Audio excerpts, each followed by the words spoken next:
The media often refer to a place called Arab East Jerusalem.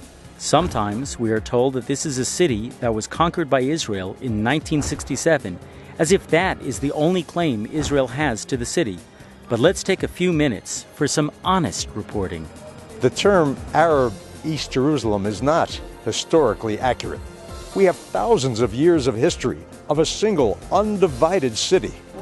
Look back through all the various chapters in Jerusalem's past, and you will not find a time when Jerusalem was divided into east and west prior to the war with Jordan.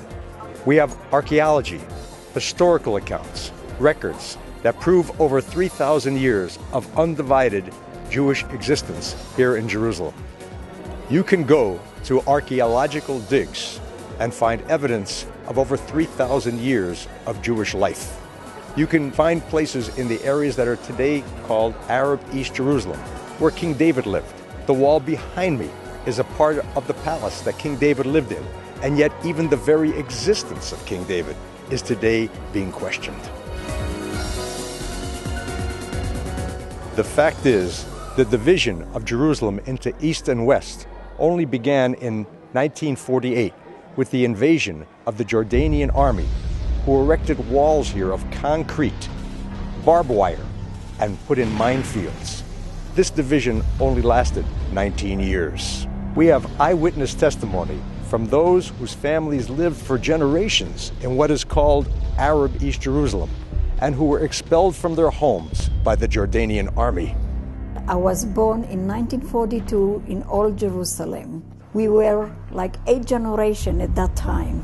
I live in the old city. I am 6th generation of Arav Eliezer Bergman, who came to this place on the year 1835. We were evacuated from here, from the old city, with nothing. We only the clothes we wore. We had for many days, we had nothing. Our homes were left here with all the furniture, all our possessions. When we left the old city, we were refugees. The world knows about the Arab refugees of 1948.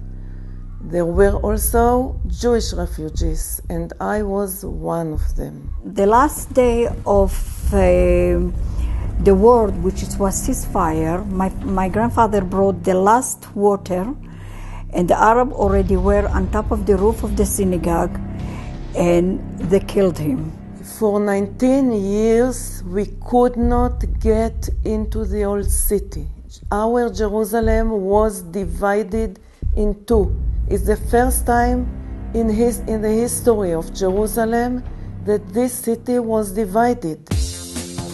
In 1967, the Jordanians fled, Jerusalem was reunited, and the walls torn down.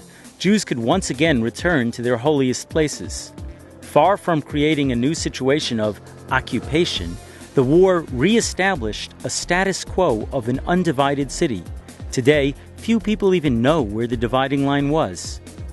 Thousands of Jews and Arabs cross the old dividing line every day without even realizing it. Jerusalem is a unified city, despite what the media would have you believe. Yet, with references to East Jerusalem as a separate geographical area, the media are supporting a historically inaccurate myth that undermines the legitimate Israeli claims that are backed by thousands of years of history. The two-city narrative is a myth, it's a lie, and the media are responsible for carrying that core message of the delegitimization campaign against the State of Israel and Jewish residents in the land.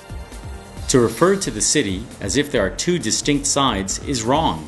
What the media call Arab East Jerusalem is really where thousands of years of Jewish history took place.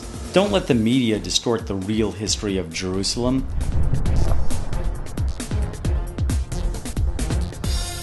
For more information, visit honestreporting.com and check out Honest Reporting on Facebook and Twitter.